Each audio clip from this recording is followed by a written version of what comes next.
Rwanda, when we make sorghum beer, it's called the yeast, but it's prepared before the sorghum beer is made, of a mixture of malted sorghum flour with bitter leaf, and it's mixed with a certain plant that has a kind of an antibacterial latex as part of it.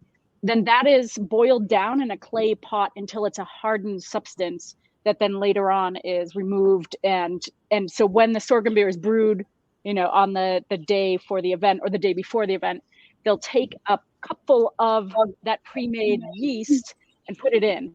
And the question has been whether that's a kind of a substrate that attracts particular wild yeasts, or whether that itself has a yeast, like maybe this is like, the Rwandan version of a kvik yeast of some sort. Back in the days when we used to have like huts, one hut for the kids, the one with the kitchen. So they usually used to have one that was dedicated for the beer making.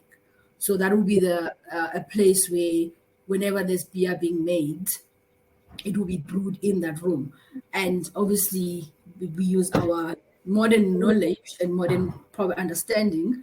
I would then assume that in that space, you had the wild culture. It was trapped in the room. So that culture of yeast would be what belongs to that family. And then that's how they were able to consistently make the same beers. And back in the days, those yeast were not there, but people were making good beers, and not just beer, also distilling and doing all sorts of other fermented beverages, which means that in Africa, we have our own strains of yeast that are indigenous to us, that are sitting here, that are not yet discovered. What I've also found is the mixing of leftover from one particular batch to another, so you've got the strong fermenting one, you mix that with the freshly fermenting one. So you're basically just transferring this active yeast to this new one again.